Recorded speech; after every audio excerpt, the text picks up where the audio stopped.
하는 거 다시 한번 인사하겠습니다. 우리는 예수 그리스도의 증인입니다 하고 다시 한번 인사하겠습니다. 우리는 예수 그리스도의 증인입니다. 감사합니다. 부활절이 지난주에 있었지만 부활절이라고 하는 것이 단순히 일회적인 사건으로 한 주간의 삶으로 끝나는 것이 아니라 매일매일 삶이 우리 가운데 부활하신 주님을 만나고 또 그러한 주님과 함께 동행하는 이런 삶이 우리 가운데 있었으면 좋겠습니다. 오늘도 말씀을 통해서 부활하신 주님을 만나는 삶의 모습이 되어지기를 주님 여러분을 간절히 축원합니다.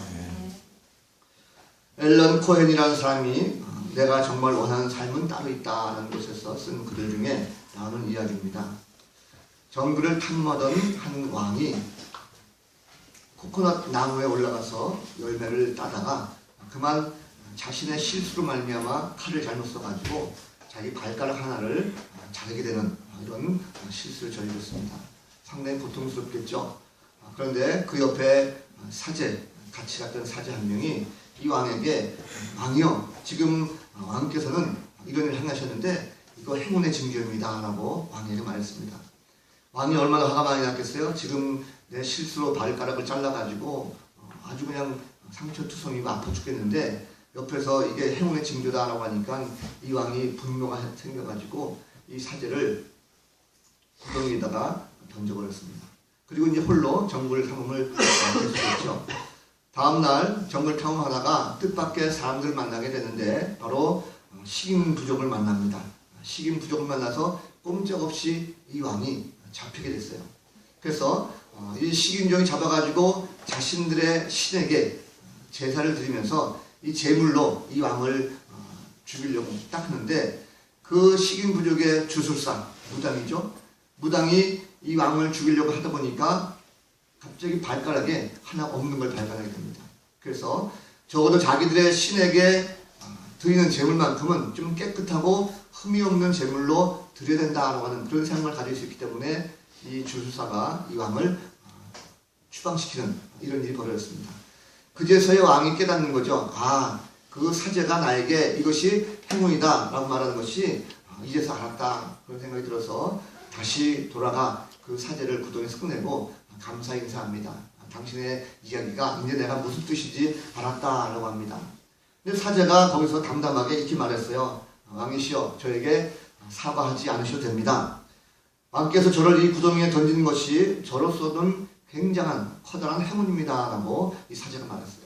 그때 이 왕이 하는 말이 도대체 이게 무슨 뜻입니까? 무슨 뜻이냐 라고 물어보니까 이 사제가 말하기를 이렇게 말했습니다. 만약에 왕께서 저를 구덩이에 던지는 이런 어려움이 없었다고 한다면 저는 분명히 왕과 같이 함께 정글에 들어갔을 것이고 그리고 똑같이 우리는 그 식인종 부족에게 잡혔을 것입니다. 그러면 왕 대신에 제가 그 부족에게 제물로 바쳐지게 될 것이다. 그러니까 결국은 내가 죽을 수 있었는데 내게 당한 이런 고난이 결코 고난은 아니었다라는 것을 사제가 말하는 것을 보게 됩니다. 그럼 이 말에 대해서 우리가 인생이라는 걸 보면 살다 보면 예기치 못한 일이 참 많이 일어나죠. 갑작스럽게 어떤 일이 생기게 되면 절망에 빠질 수가 있습니다. 그러나 결과를 판단하기는 아직 이르다는 거죠. 우리는 삶의 어떤 부분마다 전화위복이라는 것이 있습니다. 화가 변하여 복이 된다는 거죠. 이런 말도 있습니다. 행운의 방은 불행의 문고리를 달고 있다는 말이 있습니다. 항상 보면 행운과 불행은 같이 가는 것 같아요. 그래서 지금 닥친 혹 어려운 일이랄지라도 담담하게 좀 받아들이시고 하던 일을 계속하시기 바랍니다. 반드시 끝은 아직 아니다라는 사실을 아시고 또 시작을 출발할 수 있는 그런 성도가 되어야 될 필요가 있습니다. 자, 제자들이 예수님이 십자가에 달려 들어가셨을 때 모든 것이 다 끝이라고 생각했어요. 아, 이제 끝이구나. 우리가 따라갔던 이 스승님, 주님이 십자가에 달려 돌아가셨으니까 이게 뭐냐. 정말 예기치 못한 그런 일이었습니다. 그래서 예수님께서 뭔가 왕국을 만드시면 내가 한 자리 차지해가지고 뭔가 좀 거대한 권세를 부릴까 했는데 갑작스럽게 돌아가시니까 모든 것이 다 허무하게 됐습니다. 완전히 실패 인생을 됐죠. 자, 그런데 절망과 좌절과 패배감 속에 머물렀던 제자들이지만 그런데 주님이 부활하셨어요. 그리고 다시 제자들을 찾아오셨습니다. 40일 동안 주님은 이 땅에 머무시다가 많은 사람들이 보는 앞에서 하늘로 승천하는 이런 모습을 가지고 있었습니다. 자, 이후에 제자들 어땠습니까? 주님 말씀대로 마가의 다락방에서 함께 모여 기도하다가 성령 체험을 한 다음에 이 제자들의 삶이 놀랍게 변한 것을 볼 수가 있습니다. 어떻게 변했습니까? 말씀대로 바로 예수 그리스도를 가르치는 증인의 삶으로 바뀌었다는 거죠. 사도행전 1장 8절 말씀 보면 오직 성령이 너에게 임하시면 너희가 권능을 받고 예루살렘과 온 유대와 사마리아와 땅끝까지 이르러 내 증인이 되리라 하시니라 말씀하고 있습니다. 성령이 임하게 되니까 바로 제자들은 바뀌게 됐다는 거죠. 자, 십자가를 눈으로 봤습니다. 예수님의 죽음을 목격했고 부활 사건을 친히 경험했습니다. 그리고 주님을 만났어요. 그 부활하신 주님과 함께 먹고 마시고 이제 주님을 확실하게 경험하다 보니까 더 이상의 주님에 대해서 망설일 필요가 없다는 거죠. 주님의 이름을 들고 나가서 이제 사람들에게 담대하게 예수 그리스도를 가르치기 시작합니다. 자, 예수님은 누구신가? 또 그분은 어떤 일을 하셨는가? 그분이 왜 이 땅에 오셨는가? 그분이 어떻게 사셨는가라는 것을 마음껏 가르치는 제자들의 모습으로 바꾼 것을 볼 수가 있습니다.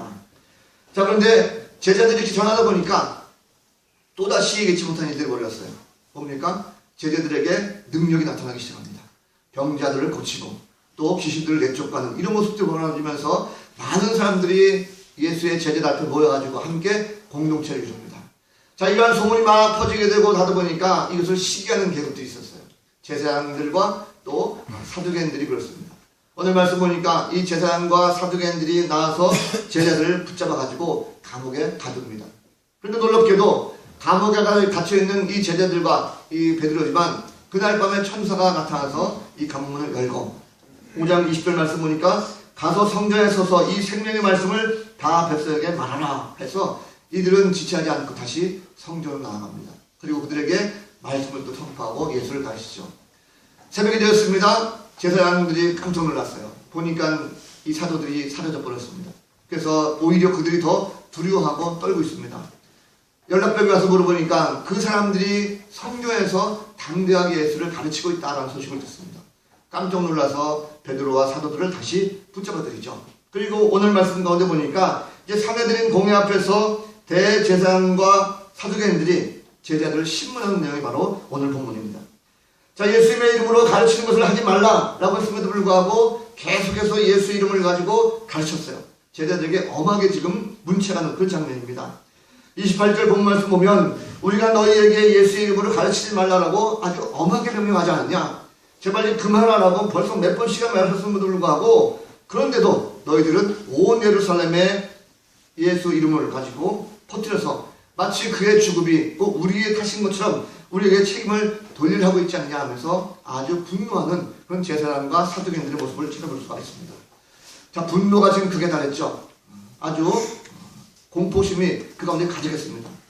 자, 지금 예수님을 전하는 제자들의 상황을 가만히 보면 지금 이 상황은 사실 좀 숨을 줄게 될 상황이 아닌가 그런 생각이 듭니다. 왜 그렇습니까? 지금 사도들은 공회 앞에 서 있습니다. 재판장 앞에 서 있는 것입니다. 어떤 행동한다든지 말 한마디 잘못하면 형장의 이슬로 사라질 수 있어요. 자, 감옥에 갇혔던 죄수들이었는데 어떻게 말하면 탈옥한 건 마찬가지죠. 다시 잡혀왔습니다. 그들 앞에서 말 한 번의 실수 절대 용납할 수가 없어요. 꼼짝없이 이 사람들은 위험에 처할 수 있습니다. 더더구나 오늘 말씀 보니까 지금 사도들을 시기하는 사람 중에 대표적인 것이 바로 대제사장과 사두개인들이에요. 성경에 보면 바리새인들이 굉장히 막 그럴 것 같은데 오늘 본문 말씀 보면 바리새파 사람들은 보이지 않고 사두개인들이 굉장히 앞장선 걸 볼 수 있습니다. 왜 그럴까요? 그리고 사두개인들은 지난번 말씀드렸지만 내세를 믿지 않습니다. 그리고 부활을 믿지 않아요. 그런데 제자들이 예수가 부활했다 선포하고 나니까 자칫 잘못하면 사두개인들이 자신들이 내세가 없다 부활이 없다라고 주장하는 것들이 완전하게 거짓으로 판명될 건 뻔하고 결국 그렇게 된다고 한다면 사두개파 자체가 존폐 위험에 처할 수가 있다는 거죠. 그러니까 말 한마디 잘못하면 이 사도들은 형장의 이슬로 완전히 죽을 수가 있는 상황입니다. 자, 뿐만 아닙니다. 지금 사도들이 어떻습니까? 가는 곳마다 병을 고치고 그리고 귀신을 내쫓고 많은 사람들이 사도들 주변으로 몰려들었어요. 그러다 보니까 공동체가 형성됐습니다. 점점 사람들이 막 불어났어요. 자, 그런데 지금 유대 지역이 어떤 지역입니까? 로마의 지배하에 있는 그런 지역이에요. 그렇다고 한다면 이 공동체가 생기는 것 자체가 로마 정부 입장에서 보면 썩 좋은 일은 아니라는 거죠. 왜 그렇습니까? 공동체로 자꾸 모이다 보면 이 사람들이 힘이 생기게 되면 정치적인 힘이 생기게 되고 로마에 대해서 항거하는 이런 반대 세력들이 생길 수가 있으니까 이 로마 입장에서도 썩 좋은 환경은 아니라는 것입니다. 아주 눈을 뜨고 지금 그것을 바라보고 있다는 거죠. 자, 그런데 이 제자들이 가르치는 것이 무엇입니까? 제자들이 가르칠 때 바로 예수는 만왕의 왕이시다. 바로 메시아이신 예수 그리스도라고 선포하다 보면 로마 황제 입장에서 그것을 가만히 있게 되는 것입니다. 이들은 분명히 반대 세력들이다. 로마에 대항하는 그런 세력들이라 가지고 이들을 완전히 말살해버릴 수 있는 그런 상황입니다. 결국 이렇게 본다고 한다면 이 기독교인들뿐만 아니고 전체 유대 사회에 큰 문제를 가질 수 있는 그런 상황입니다. 자, 이런 상황에서 과연 제자들이 복음을 전해야 되는 것인가, 예수를 가르치는 것이 맞는 것인가라는 것입니다.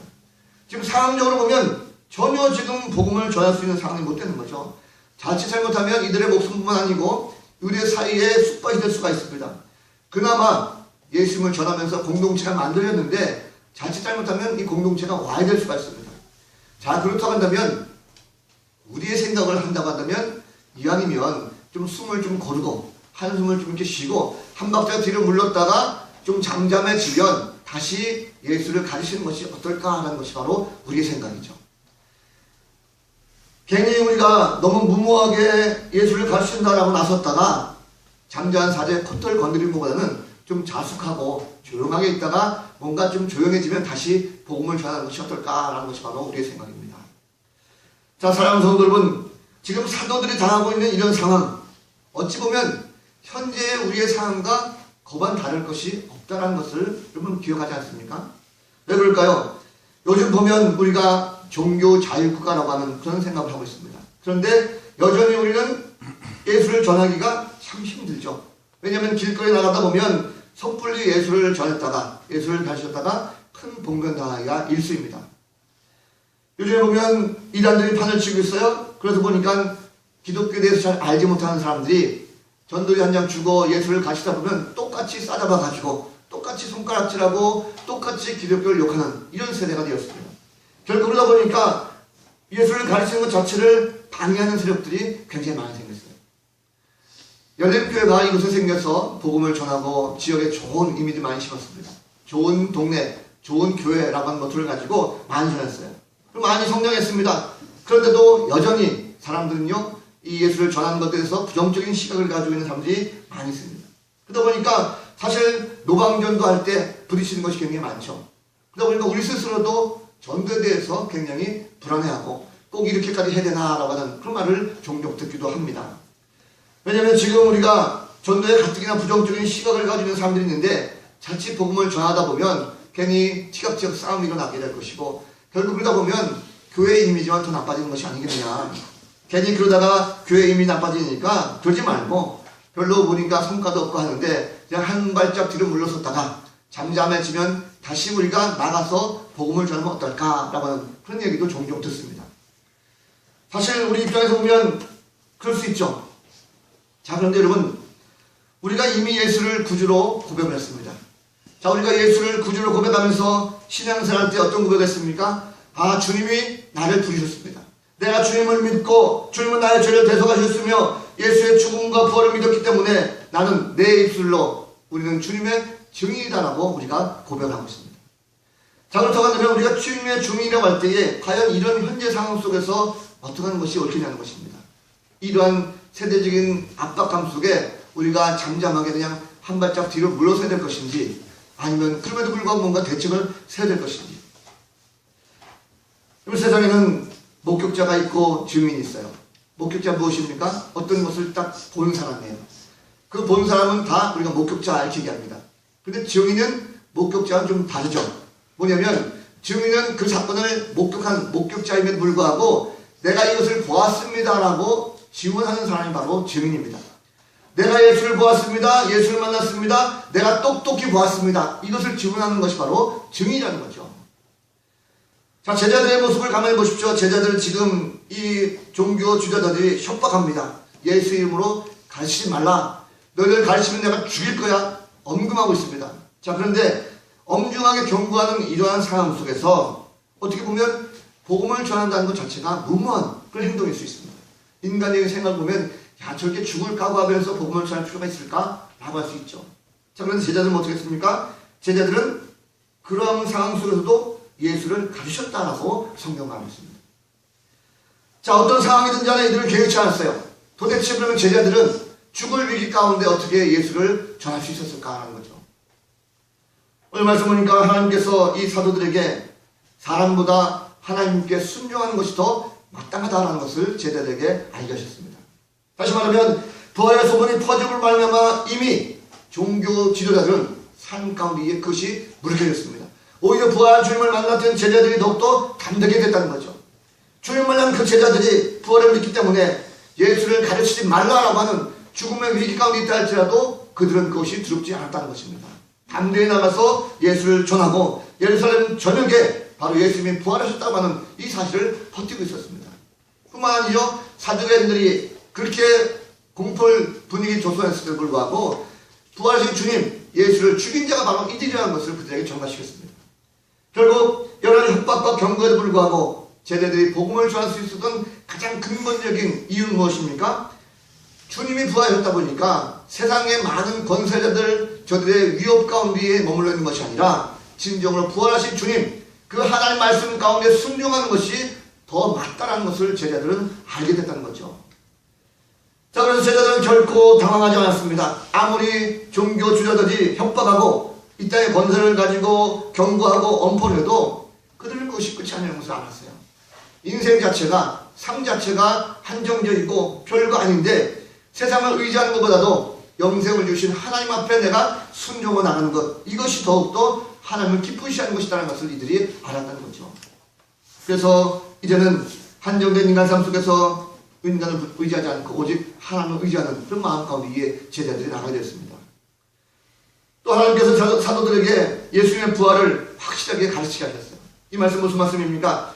종교 지도자들이 메시아를 죽였습니다. 하나님 그런데 그를 살리셨어요. 그를 만왕의 왕으로 삼으셨습니다. 임금과 구주로 삼으셨다고 성경 말하고 있습니다.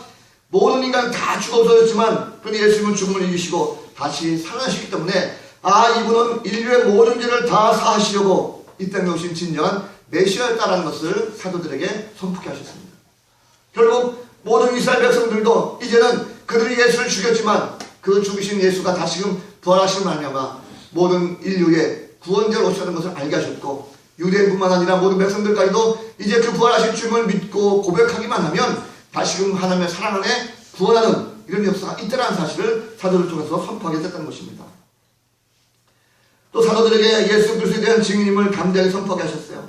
지금 상황적으로 보면 일촉즉발의 살벌한 위기 가운데지만 사도들로 하여금 담대하게 그리스도를 전하게 하셨습니다. 뿐만 아니고 그들로 더욱더 큰 용기와 확신이 그 가운데 있었던 거죠.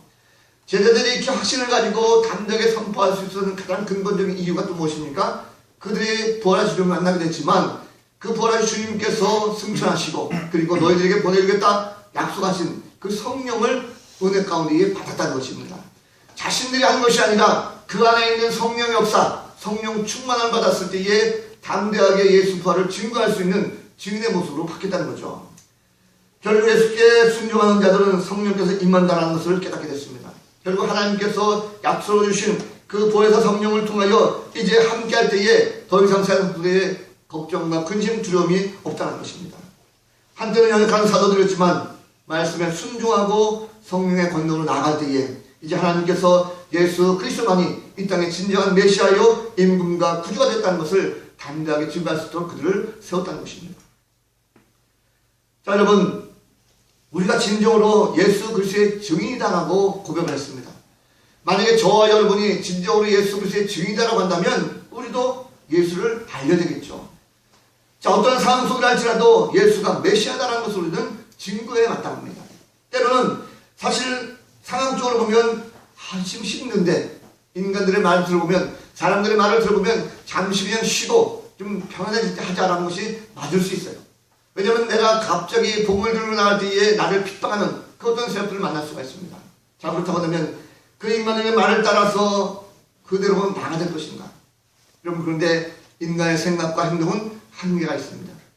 하나님께서는 이 모든 것을 우리에게 다 이미 주셨어요. 오늘 말씀 가운데 특별히 우리 모든 성도들이 증인이라고 한다면 적어도 두려움과 걱정이 물론다 할지라도 이 모든 걸 다 주관하시는 그 하나님 앞에 믿음을 들고 담대하게 나가서 예수 그리스도가 바로 메시아라는 사실을 우리가 증거하는 증인의 모습이 있어야 되지 않겠습니까? 예수님은 분명히 인류 죄를 져서 십자가에 달려 들어가신 후에 사흘 만에 돌아오셨어요. 이제는 그보다 믿는 모든 사람들은 구원의 받을 쓴다라는 이 놀라운 구원의 사실을 우리가 알려야 될 것입니다. 그럼 결코 복음을 전할 때에 두려워하지 마십시오. 이미 하나님께서는 우리에게 성령을 주셨어요. 성령을 통하여 우리는 담대하게 됐습니다. 내가 예수를 전하는 것이 아니라, 내가 예수를 가르치는 것이 아니라 내 안에 있는 성령을 통하여 담대하게 선포할 수 있도록 주님이 이미 우리에게 만들어주셨어요. 오늘 말씀 가운데 특별히 주님께서 우리에게 하신 말씀이 무엇입니까? 주님을 믿는 자녀들은 어떠한 상황 속에 있다 할지라도 결코 멈추지 말고 담대하게 예수를 전하라는 것입니다. 주님은 아무리 핍박과 어려움이 있다 할지라도, 두려움이 십자인다 할지라도 거기에 낙심하지 말고 주님만을 의지하면서 담대하게 복음을 전하기로 하십니다. 주님은 능력의 주님이세요. 세상의 모든 것을 다 꺾으시고 아무리 힘들고 어렵다 할지라도 성령을 통해서 능력을 주시고 그 전능하신 모든 것을 다 이루시는 바로 능력의 주님이라는 것을 꼭 기억하시기 바랍니다. 가르친다는 것은 누군가에게 내가 배움을 가지고 상대방을 가르치는 것이죠. 그래서 그 사람에게 내가 배웠던 것을 전해주는 것입니다. 내 뜻과 내 생각이 하는 것이 아니라 내가 들은 바 전하는 거죠. 증인이라는 것은 나에게 가르침을 주신 그분에게 그분이 어떤 분인가 어떤 존재인 것을 우리가 기쁜 마음을 가지고 전하는 것입니다. 세상 사람들은 지식을 가르치죠. 상식을 가르칩니다. 그러나 영원한 진리는 가르치지 못하고 있어요. 우리는 이미 영원한 진리를 알고 있습니다. 세상 사람들은 진리를 알지 못해요. 영생을 모르기 때문에 가르칠 수도 없고 전할 수 없습니다. 근데 우리는 이미 예수를 알아요. 예수를 믿고 경험했습니다. 그러다 보니까 이제 우리는 예수 그리스도의 증인이다라고 하는 이 고백은요, 단순히 고백이 아니라 증인의 삶을 원하시는 주님의 심정을 가지고 나가는 것입니다.